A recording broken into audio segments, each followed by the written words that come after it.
이제 포화 수증기압의 크기가 줄어들기 때문인데 어쨌든 이게 점점점 떨어지면서 이슬점 온도에 이르게 되면 이슬점 온도라는 건 현재 있는 수증기량과 그 다음에 최대한 들어갈 수 있는 포화 수증기량이 같아지는 온도를 우리가 이슬점이라고 얘기를 하고 그 이슬점에 오르는 높이에 해당되면 그때부터 구름이 생성되기 시작을 합니다. 그러니까 조금 어렵게 설명드렸지만 쉽게 말씀드리면 이래요. 공기가 상승하면 원리는 단열 팽창에 의해 현상은 기온이 낮아지고 기온이 낮아지면 물방울이 생길 수 있다. 이렇게 이해하시면 됩니다. 그래서 저 하늘 위에서 수증기가 물이나 혹은 아주 작은 빙정으로 얼음 알갱이로 만들어지면 그것이 구름이다라고 생각하시면 됩니다. 그래서 구름은 상승하는 공기가 있는 곳에서 만들어진다.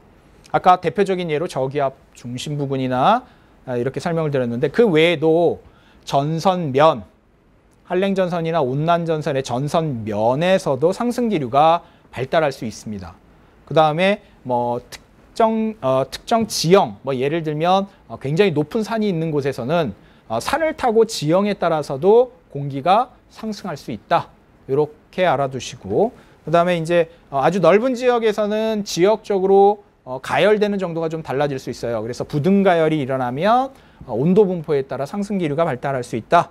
이렇게 이해하시면 좋을 것 같고요.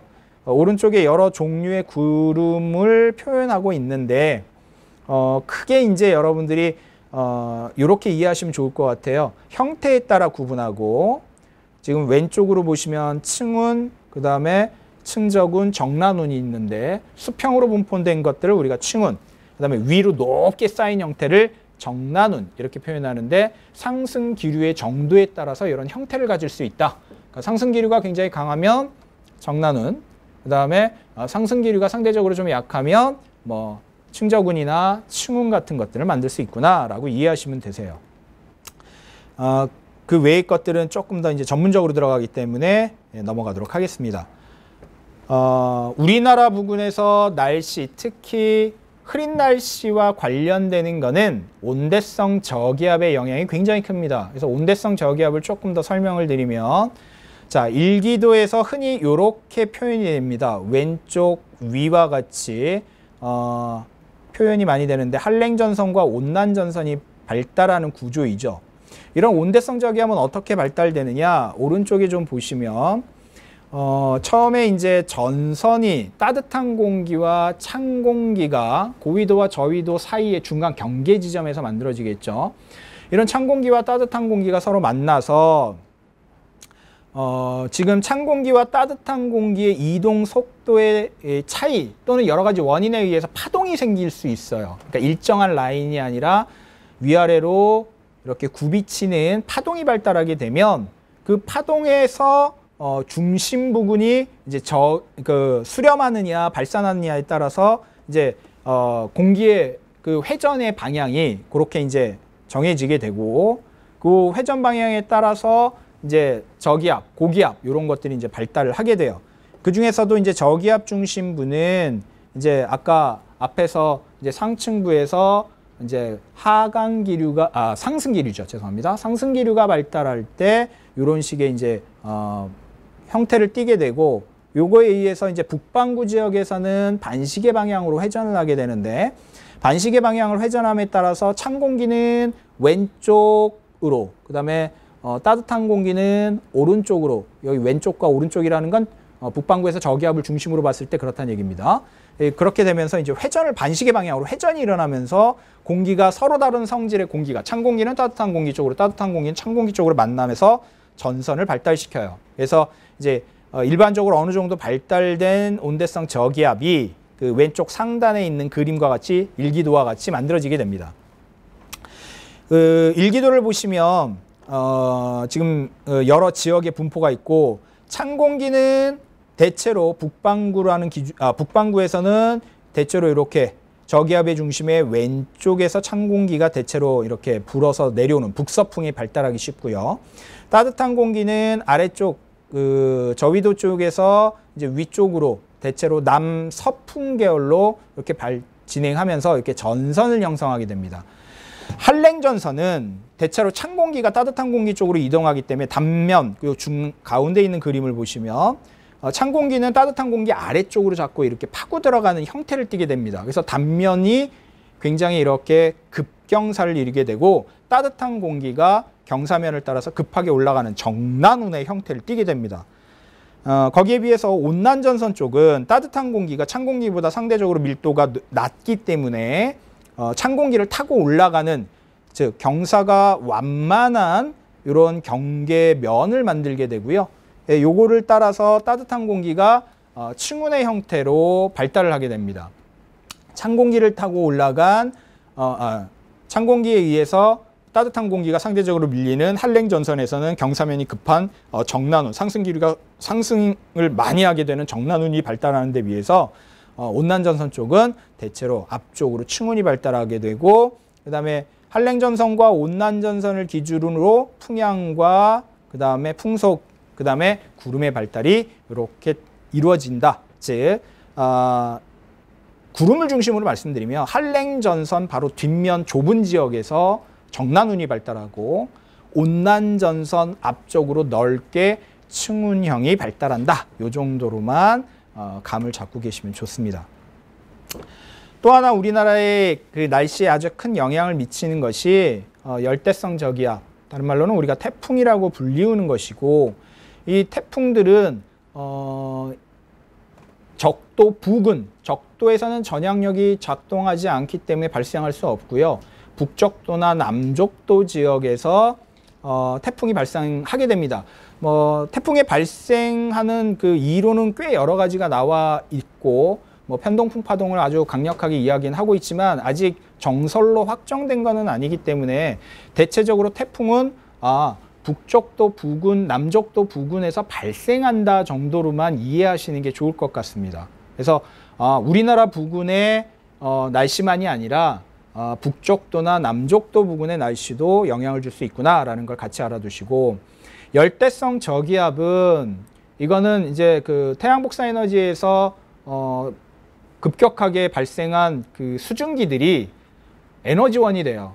우리가 잡열, 수문열이라고 하는데 상태 변화에 따른 그 에너지가 굉장히 많은 양이 공급되면서 발달하기 때문에 굉장히 강한 그 바람이 발달을 합니다. 그런 바람이 발달하면서 저기압의 중심에 등압성 간격이 굉장히 원형의 좁은 간격을 갖고 발달을 합니다. 그러니까 이렇게 지금 왼쪽 아래 일기도 그림에 보시면 위에 그 우리나라 위에 있는 저기압보다 아래쪽 대만 앞부근 정도 되는데 이 지역에서 발달된 저기압이 훨씬 더 등압선의 간격이 좁고 그 다음에 간격이 원형에 가까운 형태를 보실 수가 있을 거예요. 그래서 이런 게 나타나면 태풍이 발생한 거구나라는 걸 아실 수가 있겠고, 태풍은 대체로 가운데 부근에서 굉장히 강한 상승 기류가 발달하기 때문에 굉장히 넓은 구름의 분포를 갖고 발달한다라고 이해하시면 좋고,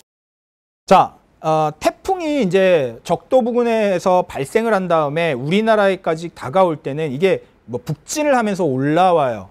북진하면서 올라올 때 영도의 30도 부근을 기준으로 해서 30도 아래에서는 무역풍의 영향을 주로 받기 때문에 왼쪽, 그러니까 서쪽으로 조금 이동하면서 이제 북진을 하게 됩니다. 북서쪽으로 진행을 하게 되고, 위도 30도 부근이 올라오게 되면 편서풍의 영향으로 바뀌기 때문에 이게 이제 동쪽에서 북동쪽으로 북진을 하게 됩니다. 그래서 방향이 바뀌게 되죠. 그래서 우리 일기도를 보게 되면 태풍의 경로가 이렇게 바뀐다는 걸 많이 이야기하잖아요. 이게 바로 위도 30도 부근에서 대기두대순환의 바람의 방향이 바뀌면서 전체적인 이동 방향이 바뀌어지게 되는 지점이 있습니다. 그래서 이렇게 태풍의 경로가 바뀌어질 수 있구나라는 걸 알아둬야 되는데, 태풍의 경로가 바뀌는 건 사실은 태풍만 보고 결정하기는 좀 어려워요. 대기대순환만 갖고 해서 편서풍, 무역풍의 영향만 갖고 이야기하는 건 아니고 주변의 고기압의 분포라든지 발생 지점이라든지 그 다음에 시기라든지 이런 것들이 많이 영향을 주는데, 대체로 6월, 7월 경로와 그 다음에 9월, 10월의 경로가 조금 다릅니다. 그래서 주로 이제 6, 7월에는 좀 더 왼쪽으로 좀 치우쳐서 올라오는 형태를 많이 띠게 되고 9월, 10월이 되면 조금 더 오른쪽으로 그러니까 이제 그 태평양에 발달하는 이런 뭐 기압 자체 분포가 규모가 좀 적어지고 이런 특징 때문에 조금 더 빨리 도느냐 늦게 도느냐의 차이 때문에 조금 태풍의 경로가 달라질 수 있습니다. 그래서 월별로 태풍의 경로도 조금 알아두시면 우리가 태풍의 진행을 예측하는 데 도움이 됩니다. 자, 이제 우리 앞에서 여러 가지 이제 요소들에 의해서 일기를 우리가 측정을 하고 그 다음에 예상 일기도를 만들어 보는 내용을 간단하게 설명을 드렸는데 이렇게 얻은 정보를 갖고 우리는 어떻게 활용하느냐 가장 많이 활용하는 게 날씨 예보죠. 그래서 보시다시피 그 날씨 예보라는 것은 어떠한 일기 변화가 나타납니다를 주로 이야기를 합니다. 뭐 우리 아시다시피 뭐 온도 변화라든지 일 변화가 심한 그다음에 뭐 아주 특별한 뭐 구름의 양이 많다든지 적다든지 맑음 흐림 뭐 이런 것들을 주로 이야기를 하는데 예외적으로 기상에 의해서 어떤 현상이 일어날 때는 특보라는 거를 발휘하기도 해요. 그래서 뭐 특보는 뭐 태풍과 관련되는 특보도 있고 그다음에 뭐 그 여러 가지 풍랑에 해당되는 것들도 있고 그다음에 지진에 해당되는 것도 있고 뭐 여러 가지 것들을 이야기하는데 특히 해안 지방 같은 경우에는 이런 식으로 강풍, 풍랑, 그다음에 폭풍 굉장히 여러 가지 영향을 미치는 요인들이 많기 때문에 그런 것들이 나타날 때는 특별히 이제 특보를 발휘하게 됩니다. 특보에는 다시 이제 뭐 주의보가 있고 그다음에 경보가 있는데 그거는 이제 현재 어느 정도 수준에 이를 땐 뭐 주의보를 발생하고 어떤 형태에 이를 때는 경보를 발생하고 뭐 이런 것들이 좀 있어요. 그래서 기준에 따라서 태풍이 이런 것들이 발생할 수 있구나라는 걸 알아주시면 좋습니다. 특히 해안가에서 우리가 그 굉장히 그 파도가 높게 쳐서 해안가에 바닷물이 몰려 들어오는 경우가 있죠. 이게 대표적으로 이제 해일이라고 하는 건데 해일은 크게 원리적으로 두 가지 형태로 많이 일어납니다. 지진에 의해서 일어나는 그 지진 해일, 쓰나미라고 많이 불리우는 거죠. 이런 경우가 있고 폭풍 해일, 폭풍에 의해서 생기는 해일이 있는데 우리나라는 지진 해일은 거의 일어나지 않고요. 폭풍 해일이 좀 자주 일어나는 편입니다. 그래서 그 태풍의 중심이 오게 되면 이제 그런 것들이 특히 중심 부근이 바닷가 부근에 오게 되면 이런 것들이 해수면의 상승과 그 다음에 조석 간만의 차이와 연결지어서 이제 이 물의 높이가 높아지게 되면 이런 식으로 이제 방파제를 넘어서서 해일이 일어날 수 있다라는 거를 조금 알고 계시면 풍향, 그 다음에 풍속 이런 것과 연결해서 날씨 예보를 하는데 도움이 될 수가 있겠죠. 자, 그 외에도 여러 가지 날씨 변화가 일어날 수가 있는데 예를 들어 지금 번개와 같은 것들은 대체로 정난운과 많이 관계됩니다. 정난운이라는 건 아주 높게 쌓인 구름을 말씀드렸죠. 정난운이 주로 발달하는 곳은 강한 상승기류가 상승되는 곳. 대표적인 것이 뭐 아까 보셨던 뭐 태풍도 예가 될 수 있고요. 그 다음에 아까 이제 그 한랭전선 면에서 이렇게 정난운이 높게 발달할 수 있다 이렇게 말씀을 드렸잖아요. 뭐 이런 곳이라든지 이런 곳에서는 이런 것들이 발생할 수 있습니다. 그 다음에 이제 토네이도 같은 경우도 요건 좀 규모가 작은 회오리 바람이 발달을 해서 형성되는 건데 뭐 원인을 여러 가지 추론을 합니다만 대체로 이제 특징이 넓은 지역에서 그 다음에 날씨 변화가 있는 곳에서 이런 그 토네이도 같은 것들이 일어날 수 있는데 우리나라는 사실 토네이도가 일어날 곳은 육지에는 없습니다. 근데 가끔 해수면, 그러니까 바다 쪽에서 종종 이런 일이 일어날 수는 있어요. 그래서 혹시 바다 예보와 관련돼서 이런 것도 있을 수 있다. 그 다음에 이제 우박이 내리는 현상은 뭐냐면 정난운이 발달하고 이제 빙정이 떨어질 때 강한 상승 기류가 있으면 떨어지다가 다시 올라가고 내려오고 올라가고가 반복되어져서 빙정이 훨씬 더 커져서 떨어지는 경우가 있습니다. 이런 경우에 이제 우박이 발달할 수 있다. 굉장히 큰 정난운이 발달하고 강한 상승 기류가 있다면 이런 일이 일어날 수 있구나라는 거죠. 그 다음에 모든 날씨가 우리가 이제 그 기상을 예보할 때는 대체적으로 예년 아니면 뭐 전년, 그 다음에 평년 이런 말을 많이 쓰는데 그게 뭐냐면 평균적인 날씨 변화를 기준으로 많이 예보를 해요. 그런데 최근에 뭐 지구 온난화라든지 그다음에 뭐 엘니뇨 현상에 따른 뭐 이상 기후라든지 여러 날씨 변화가 나타나기 시작하면서 최근의 일기 변화는 과거의 평균치를 와 다른 그러니까 뭐 넘어설 수도 있고 변화가 안 나타나거나 심하게 나타날 수도 있는데 그런 변화들이 나타날 수 있습니다. 그래서 일기 변화나 날씨는 항상 똑같은 결론이 나오는 것이 아니라 그때그때 달라질 수 있다. 우리가 좀 일기예보가 잘 안 맞는 것 같아요 라고 하는 건 뭐냐면 일기예보를 하기 위해서는 컴퓨터에서 여러 가지 이제 복잡한 시뮬레이션을 거쳐서 예상을 하게 되는데 그 시뮬레이션을 할 때는 과거의 기록을 갖고 우리가 약간 공식같이 만든다고 생각하시면 되는데 그 공식들이 안 맞는 경우가 많이 발생을 합니다. 따라서 그런 프로그램을 만들어내는 것들 이게 굉장히 중요한 일 중에 하나예요. 그래서 뭐 이런 것들을 우리가 할 수 있구나라는 걸 알아두시면 되고 우리나라에 이제 봄, 여름, 가을, 겨울이 생기는 원리는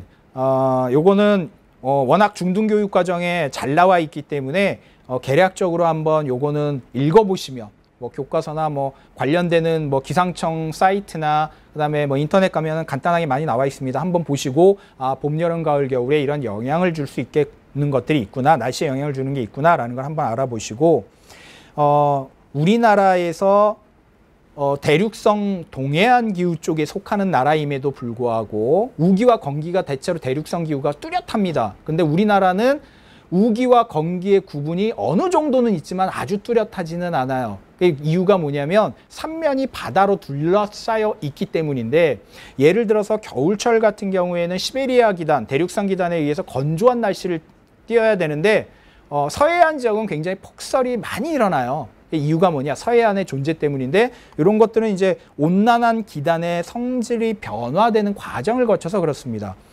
또 반대로 여름철에 또 변화를 줄 수 있는 것들도 있어요. 그래서 뭐 그런 것들의 영향이라든지 그래서 여름철에 북태평양 기단이 올라오면서 이제 변화, 기단의 변질이 발생하면서 어떤 영향을 줄 수 있는지 이런 것들도 추가적으로 학습을 해두시면 좀 더 여러 가지 요인을 합쳐서 얘기할 수 있는 것들이 생기게 됩니다. 계절별 일기는 옛날에는 뭐 많이 배우셨을 겁니다. 뭐 봄철과 가을철에는 이동성 고기압, 저기압 때문에 서쪽에서 동쪽으로 고기압과 저기압이 흐르면서 변화가 나타난다라든지 그 다음에 여름철에는 남고 북쪽, 남쪽의 고기압, 북쪽의 저기압의 형태를 많이 띈다라고 많이 이야기를 했고 그 다음에 겨울철 일기도 같은 경우에는 서고동저, 서쪽이 고기압, 그 다음에 동쪽이 저기압의 분포를 많이 띄고 남북으로 발달하는 등압선의 특징이 있다 뭐 이런 식으로 얘기를 많이 했는데 요거는 약간 교과서적인 내용입니다. 꼭 그렇지는 않기 때문에 개략적으로 여름철 일기도의 특징, 겨울철 일기도의 특징을 좀 알아두시면 일기도를 분석하는 데 있어서 좀 도움이 된다라는 정도로만 해두시면 좋을 것 같아요. 뭐 예를 들면 겨울철 같은 경우에는 기압이 좀 상대적으로 높아집니다. 그래서 고기압의 분포가 훨씬 더 높게 나타나요. 뭐 한 1018까지도 올라가고요. 여름철에 그 고기압 같은 경우 대체로 기압이 좀 낮아집니다. 그래서 뭐 한 1012, 1016 요 정도만 돼도 이제 고기압이 분포하는 상대적인 기압의 분포라든지 등압선의 분포라든지 이런 것들의 특징이 있어서 대체적으로 일기도에서 각 계절별 대표적인 일기도의 특징을 그림 이제 PPT 그림을 한번 보시고 그다음에 많이 나와 있는 자료들을 이용해서 읽어보시면서 상식을 많이 쌓으면 쌓을수록 일기예보를 하는 데 있어서 유리하다라는 거를 좀 알아두시면 좋을 것 같습니다. 뭐 일기예보 과정은 앞에서 간단하게 말씀드렸지만 다시 한번 말씀드리는 이유가 뭐냐면 앞으로 이제 우리가 일기 같은 거를 해서 우리 일기예보 하는데 아주 극소수의 사람만 작용하는 게 아닌가요? 라고 오해할지 모르겠어요. 그렇지 않고 이게 융합교육 과정에서 굉장히 일기예보라든지 일기 날씨를 이야기하는 것이 얼마나 중요한지를 보여드리기 위해서 지금 보여드리는 겁니다. 과거와 달리 기상관측 자료들이 점점 더 고급 장비들이 많이 쓰여요. 예전보다 뭐 레이더 관측이라든지 그 다음에 위성 관측이라든지 그 다음에 해상 관측 이런 것들의 기상 관측 자료들이 굉장히 많이 발달을 하고 있고 그런 관련되는 산업들이 점점 발달하고 있습니다. 왜 그렇게 발달하느냐? 예전과 달리 지금은 날씨가 일종의 굉장히 중요한 정보입니다.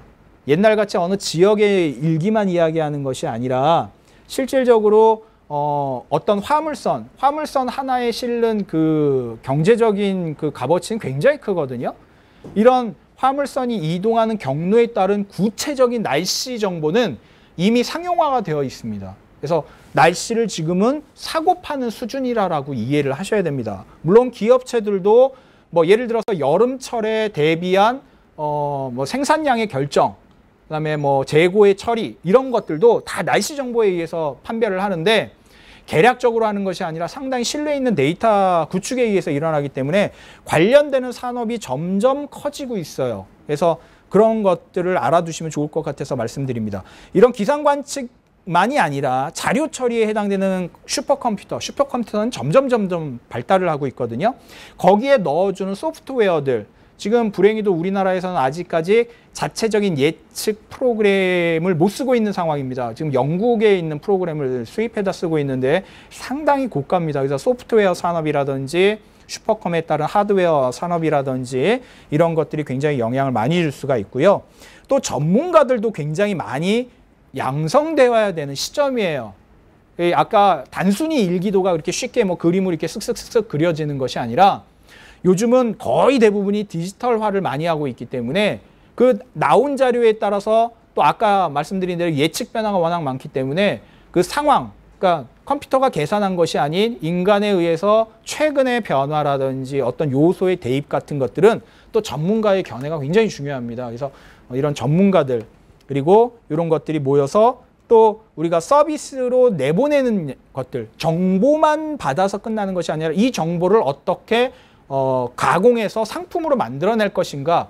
아까 말씀드렸던 뭐 그 화물선의 이동 경로에 따른 날씨뿐만이 아니라 지금 정보 자체를 상용화하는 것들에 대해서 굉장히 많은 작업들이 이루어지고 있습니다. 그래서 우리나라도 한국기상산업진흥원이라는 곳에서 이런 정보들을 제공하고 있고 옛날에 비해서 많은 그 우리가 정보들이 나오고 있죠. 뭐 나들이 지수, 뭐 그다음에 뭐 불조심 지수, 뭐 아시다시피 이런 여러 가지 정보들이 활용되고 나가는 것들은 날씨가 그만큼 우리의 여러 가지 산업과 그다음에 여러 가지 것들에게 영향을 주고 있다는 이야기죠. 그래서 지금 보시면 이렇게 점점 산업의 규모가 커지고 있고 여러분들이 이곳에서 할 만한 일들이 굉장히 많구나라는 걸 아실 수가 있을 겁니다.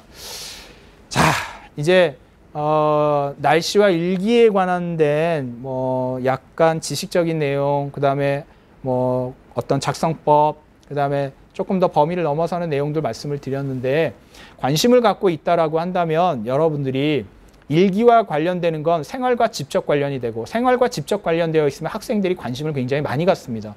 이런 관심을 갖고 있는 학생들에게 앞으로 어떠한 일들을 어떻게 해 나갈 것인지를 우리가 다양하게 해볼 수 있을 것 같아요. 간단하게 우리 지역의 날씨를 알아보는 것, 그 다음에 그것을 이용해서 우리 마을에서 어떠한 준비를 해야 될지 이런 것들을 하는 것, 그 다음에 어느 곳에다가 뭐 일기 관측소를 설치하는 것이 좋을 건지 이런 다양한 주제를 갖고 교육이 가능합니다. 지금 큰 이야기만 했지만 각각의 내용에서 조금씩 하나를 띄어서 한 가지만 갖고도 다양한 교육을 할 수 있다는 것, 이런 것들이 실생활과 접근된 이 기상보도를 활용한 교육이 가능하다라는 점을 이해하시면 좋을 것 같습니다. 자, 오늘 강의는 여기서 마치도록 하겠습니다. 감사합니다.